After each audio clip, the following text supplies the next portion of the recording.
और उस विकास यात्रा में एक नया आयाम जोड़ने का एक शुभ अवसर सदन के हम सभी साथियों को मिला है। और मैंने प्रारंभ में कहा है कि हम सब भाग्यवान हैं कि हमें ऐसे महत्वपूर्ण और देश की आधी आबादी को इस राष्ट्र निर्माण की नीति निर्धारण प्रक्रिया में हिस्सेदार बनाने का सौभाग्य मिल रहा है।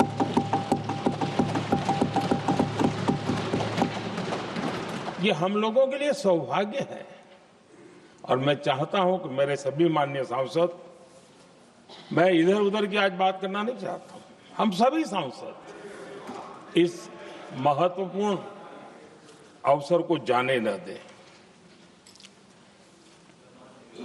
हम भारतीय सब मिल करके देश को नई दिशा देने जा रहे हैं। हमारी शासन व्यवस्था को संवेदनशीलता से भरने का एक सार्थक प्रयास करने के लिए जा रहे हैं। और मुझे विश्वास है कि इस मंथन से जो अमृत निकलेगा वो देश की राजनीति की भी उसके रूप स्वरूप को तो तय करने ही करने वाला है, लेकिन ये देश की दिशा और दशा भी तय करने वाला है। इतने महत्वपूर्ण मोड़ पर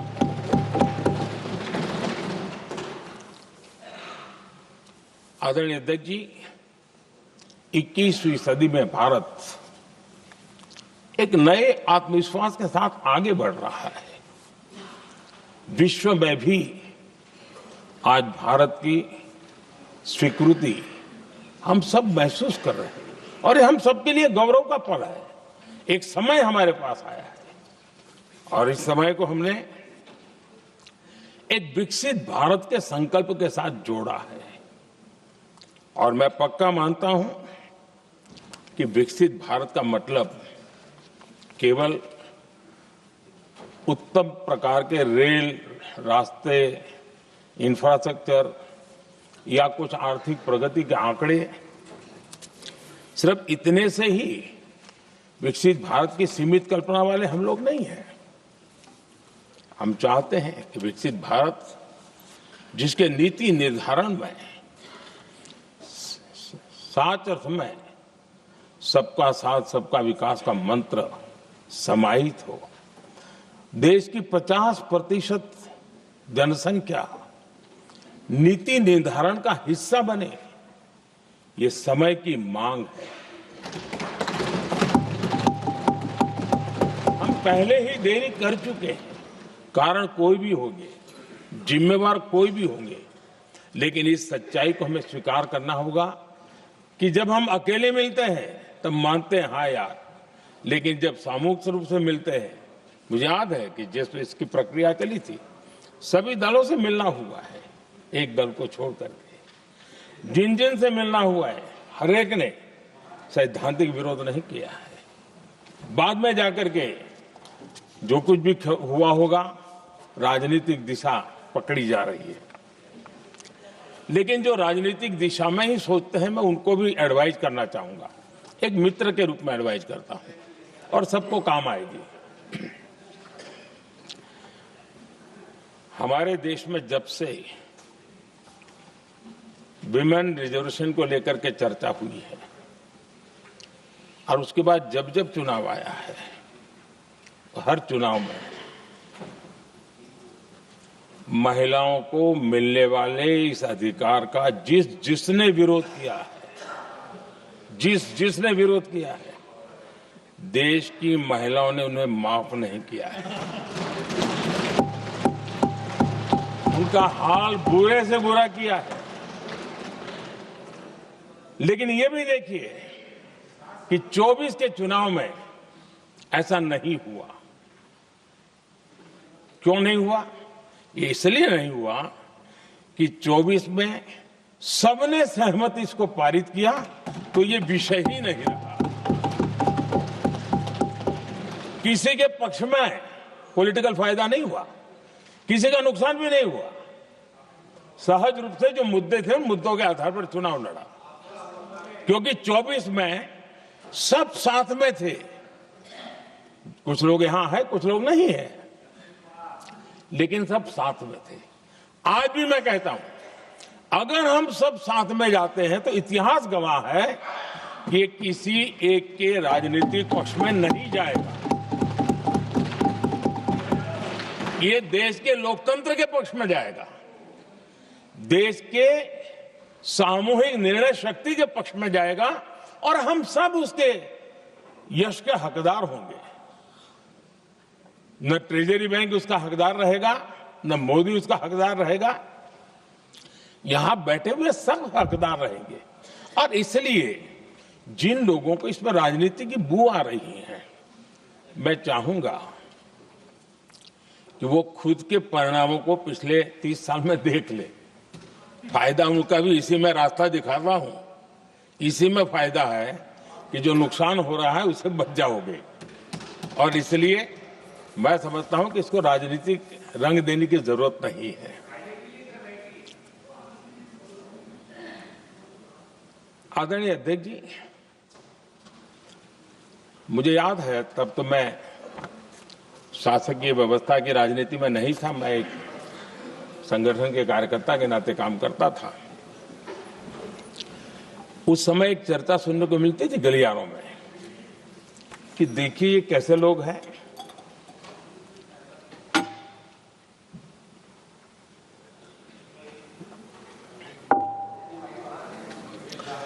पंचायतों में आरक्षण देना है तो बहुत आराम से दे देते हैं,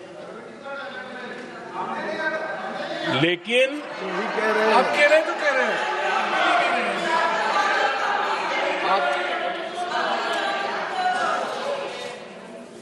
पंचायतों में आरक्षण देना है तो आराम से देते हैं, क्योंकि उसमें उनको खुद का पद जाने का डर नहीं लगता है।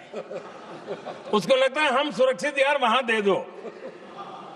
ये उस समय गलियारों में बहुत चर्चा थी कि बोले कभी नहीं करेंगे यहां बैठे हुए। क्यों? क्योंकि उनका कुछ जाएगा। और इसलिए और बगे पंचायत का हो जाता है, 50% तक पहुंच गए। मैं राजनीतिक दृष्टि से और भी एक बात समझाना चाहता हूं साथियों। आज से 25 साल 30 साल पहले जिसने भी विरोध किया तो विरोध राजनीतिक सतह से नीचे नहीं गया था। आज ऐसा समझने की गलती मत करना। पिछले 25-30 साल में ग्रास रूट लेवल पे पंचायती चुनाव व्यवस्थाओं में जीत करके आई हुई बहनों में एक पॉलिटिकल कॉन्शियसनेस है। वे ओपिनियन मेकर हैं ग्रास रूट लेवल पे। 30 साल पहले वो शांत रहती थी, बोलती नहीं थी, समझती थी, बोलती नहीं थी। आज वो वोकल है। और इसलिए अब जो भी पक्ष विपक्ष होगा, वो जो लाखों बहनें कभी न कभी पंचायत में काम कर चुकी है, प्रतिनिधित्व कर चुकी है, जनता के सुख दुख की समस्याओं को गहराई से देखा है, वो आंदोलित है। वो कहती हैं कि झाड़ू कचरा वाले काम में तो हमें जोड़ देते हो, वो तो परिवार में भी पहले होता था, अब हमें निर्णय प्रक्रिया में जोड़ो। और निर्णय प्रक्रियाएं विधानसभा में और पार्लियामेंट में होती है।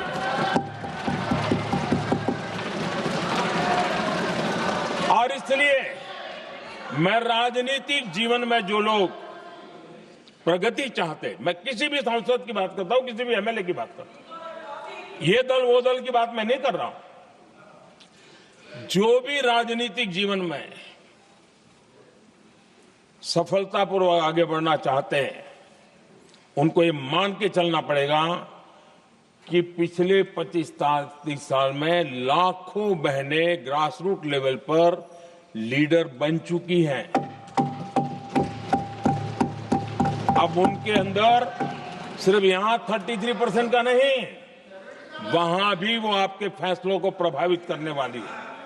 और इसलिए जो आज विरोध करेंगे उसको लंबे समय तक कीमत चुकानी पड़ेगी, लंबे समय तक कीमत चुकानी पड़ेगी। और इसलिए राजनीतिक समझदारी भी इसी में है कि हम ग्रासरूट लेवल पर महिलाओं की जो पॉलिटिकल लीडरशिप खड़ी हुई है उसको आपने अब कंसीडर करना पड़ेगा।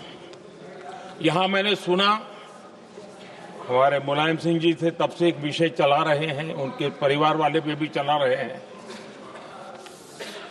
आप देश की बहनों पर भरोसा करो ना, उनकी समझदारी पर भरोसा करो। एक बार 33% बहनों को यहां आने दो, आकर के उनको निर्णय करने दो, किसको देना है किसको नहीं देना है, इस वर्ग को देना उस वर्ग को देना, करेंगे वो निर्णय। हम उनके सामर्थ्य पर आशंका क्यों करते भाई? एक बार आने तो दो, उनको आने तो दो। जब आएंगे तो 34 पे, और दूसरा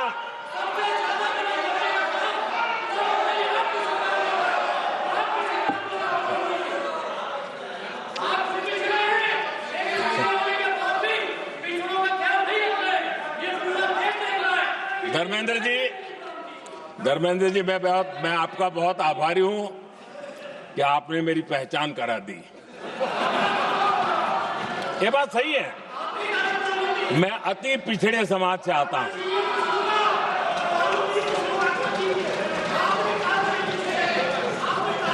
धर्मेंद्र जी, मैं आपका बहुत आभारी हूं, और अखिलेश जी मेरे मित्र हैं तो कभी कभी मदद कर देते हैं।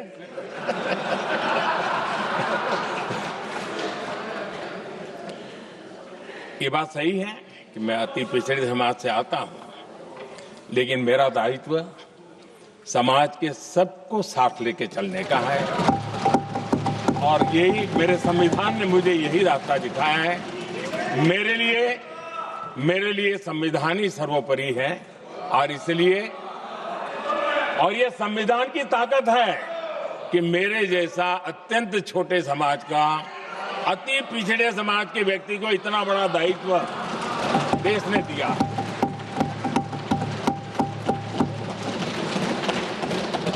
और इसलिए मैं तो देशवासियों का ऋणी हूं, और मैं तो संविधान निर्माताओं का ऋणी हूं कि जिसके कारण आज मैं यहां हूं। लेकिन आदरणीय अध्यक्ष जी, पिछड़ी जाति का स्वीकार कर रहे हैं, लेकिन हम पिछड़ी जातियों के साथ अन्याय न करें, इतना निवेदन है। आदरणीय अध्यक्ष जी, आज जीवन के हर क्षेत्र में हम देखें कि नारी शक्ति देश के गौरव को बढ़ाने वाले परचम लहराने में कहीं पीछे नहीं है जी। हम गर्व कर सकें इस प्रकार से जीवन के अलग अलग क्षेत्रों में आज हमारी माताएं बहनें बहुत बड़ा योगदान, हमारी बेटियां तो कमाल कर रही हैं जीवन के हर क्षेत्र में।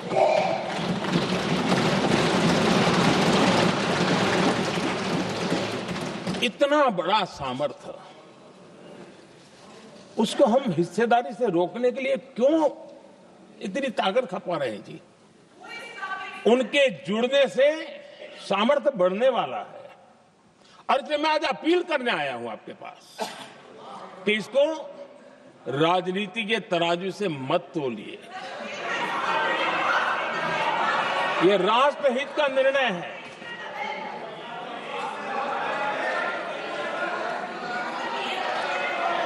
आदरणीय अध्यक्ष जी, आज का हमारे सामने अवसर एक साथ बैठ करके एक दिशा में सोच करके विकसित भारत बनाने में हमारी नारी शक्ति की भागीदारी को एक खुले मन से निर्णय करने का अवसर है, स्वीकार करने का अवसर है। और मैंने जैसा पहले ही कहा कि आज पूरा देश और विशेष करके नारी शक्ति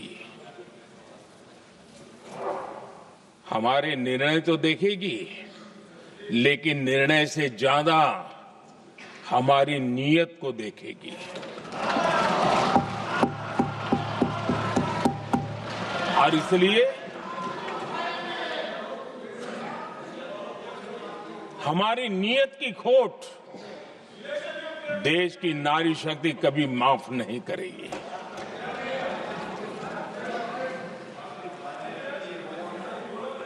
आदरणीय अध्यक्ष जी, 2023 में इस नए सदन में हमने सर्वसम्मति से एक प्रकार से इस अधिनियम को स्वीकार किया था। पूरे देश में खुशी का वातावरण बना, उस पर कोई राजनीतिक रंग नहीं लगे और इसलिए वो कभी राजनीतिक इश्यू भी नहीं बना। तो एक अच्छी स्थिति है। अब सवाल ये है कि हमें कितने समय तक इसको रोकना है। अब यहां जो लोग जनसंख्या वगैरह के विषय उठाते हैं, क्या आपको मालूम नहीं है? मैं चाहूंगा कि अमित भाई अपने भाषण में इन सारी चीजों का उल्लेख करेंगे, जब कि हमने जनगणना के संबंध में कब कब क्या क्या किया था, बाद में कोविड आया, उसके कारण क्या मुसीबत आई, कैसे रुकावटें आई, ये सारी बातें हम सबके सामने हैं, इसमें कोई विषय नहीं है। लेकिन पिछले दिनों जब हम 23 में चर्चा कर रहे थे, तब भी व्यापक रूप से बात ये थी कि इसको जल्दी करो। हर कोई कह रहा था जल्दी करो। अब 24 में संभव नहीं था क्योंकि इतने कम समय में करना मुश्किल था। अब 29 में हमारे पास अवसर है। अगर हम 29 में भी नहीं करते तो ये स्थिति क्या बनेगी हम कल्पना कर सकते। फिर हम देश की माताओं बहनों को ये विश्वास नहीं बना पाएंगे कि हम सचमुच में प्रयास सच्चे अर्थ से कर सकते थे। और इसलिए समय की मांग है कि अब हम ज्यादा विलंब न करें। इस दरमियान राजनीतिक दल के लोगों से, संविधान के जानकार लोगों से, जो महिलाओं में एक्टिविस्ट के नाते काम करने वाले ऐसे लोगों से भी कई चर्चाएं हुई। कुछ लोगों ने खुद होकर के भी सुझाव दिए। सारा मंथन करते करते करते, और यहां भी सभी दलों से लगातार बातें इनकी होती रही है। स्ट्रक्चर वे में हुई है, इनफॉर्मल भी हुई है, और उसमें से आखिर बना हुई एक कुछ रास्ता निकालना होगा ताकि हम हमारी माताओं बहनों की शक्ति को जोड़ सकते हैं। आदरणीय अध्यक्ष जी, मैं एक बात जरूर कहना चाहूंगा। यहां बैठकर के हमें किसी को संविधान ने देश को टुकड़ों में सोचने का अधिकार ही नहीं दिया है। जो शपथ लेके हम बैठे हैं ना, हम सबको एक राष्ट्र के रूप में विचार करना हमारा दायित्व बना। चाहे कश्मीर हो या कन्याकुमारी, हम टुकड़ों में न सोच सकते हैं, न टुकड़ों में हम निर्णय कर सकते हैं। और इसलिए निराधार रूप में, जिसमें कोई सच्चाई नहीं, रत्ती भर सच्चाई नहीं है, सिर्फ राजनीतिक लाभ लेने के लिए जो बवंडर खड़ा किया जा रहा है, मैं आज बड़ी जिम्मेवारी के साथ इस सदन में, इस पवित्र जगह से कहना चाहता हूं, चाहे दक्षिण हो, उत्तर हो, पूर्व हो, पश्चिम हो, छोटे राज्य हो, बड़े राज्य हो, मैं आज एक जिम्मेवारी से कहना चाहता हूं कि निर्णय प्रक्रिया किसी के साथ भी भेदभाव नहीं करेगी। ये निर्णय प्रक्रिया किसी के साथ अन्याय नहीं करेगी।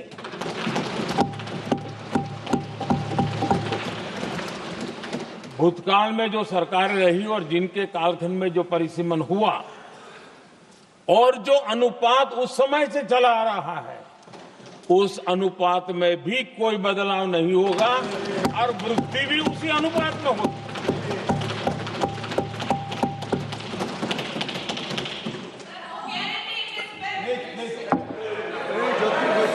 अगर गारंटी शब्द चाहिए तो मैं गारंटी शब्द उपयोग करता हूं।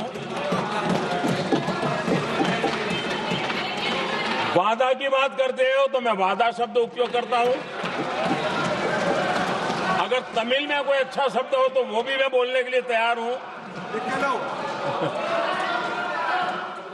क्योंकि जब नियत साफ है तो फिर शब्दों का खेल करने की हमें जरूरत नहीं है जी।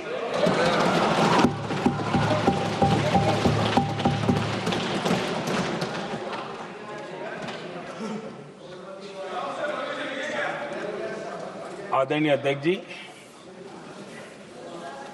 मैं आज सदन के सभी साथियों को ये भी कहना चाहता हूं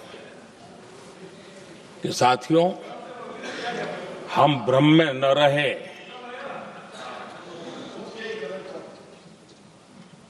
हम उस अहंकार में न रहे। और मैं हम शब्द प्रयोग कर रहा हूं। मैं और तुम की बात नहीं कर रहा हूं। हम इस भ्रम में न रहे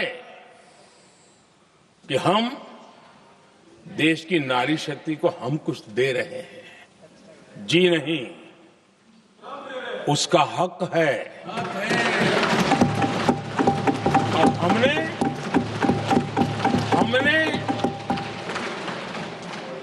कई दशकों से उसको रोका हुआ है। आज उसका प्रायश्चित करके हमें उस पाप में से मुक्ति पाने का यह अवसर है।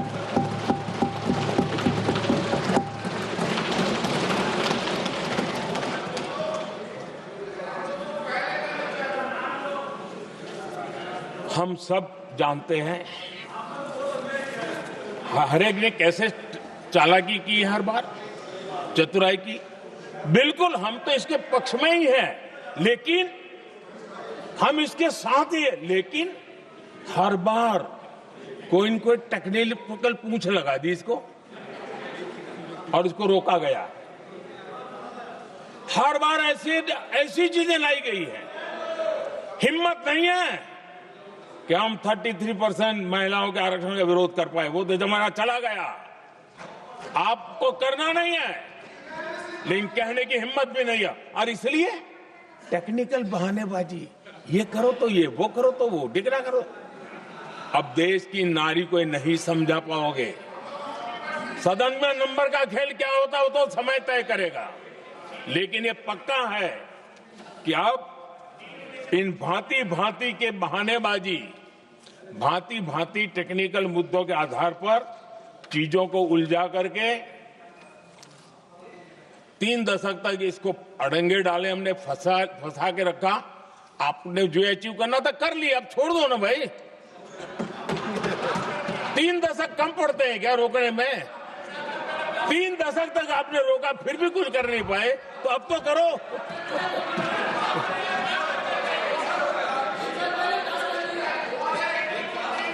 आदरणीय अध्यक्ष जी,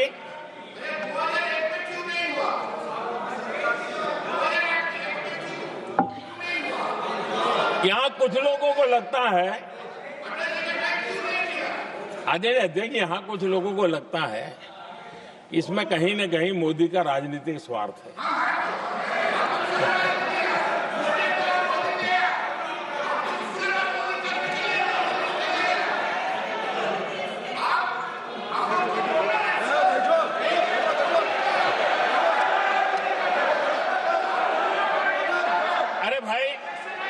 इनको बोलने दीजिए, वहां पर बेचारे को मुंह पे ताला लगा हुआ है।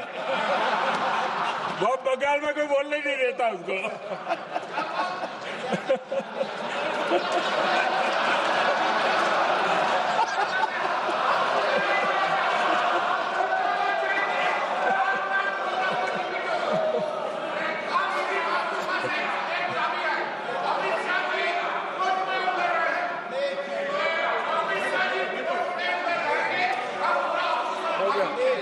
आदरणीय अध्यक्ष जी,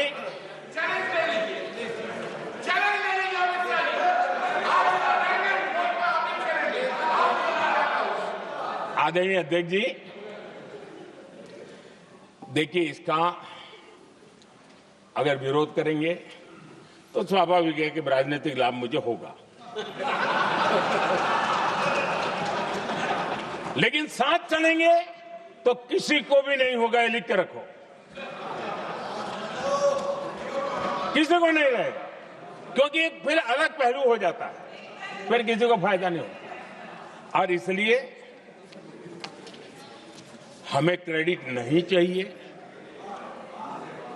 जैसे ये पारित हो जाए, मैं कल एडवर्टाइजमेंट दे करके सबका धन्यवाद करने के लिए तैयार हूं, सबकी फोटो छपवाने के लिए तैयार हूं। क्रेडिट आप ले लो, चलो क्रेडिट की चिंता है क्या है जी, ले लो ना क्रेडिट। आपको जिसकी फोटो छपवानी है सरकारी खर्चे से हम करवा देंगे।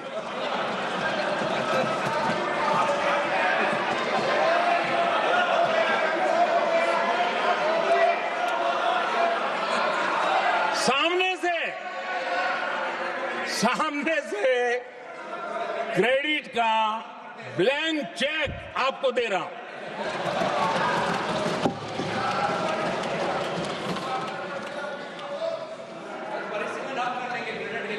आदरणीय अध्यक्ष जी, हमारी संसदीय लोकतंत्र में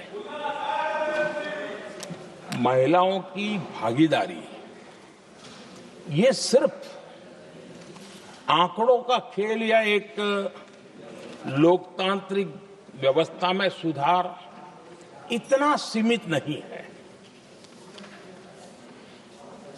लोकतंत्र की जननी के रूप में, मदर ऑफ डेमोक्रेसी के रूप में ये निर्णय भारत का कमिटमेंट है, ये सांस्कृतिक कमिटमेंट है।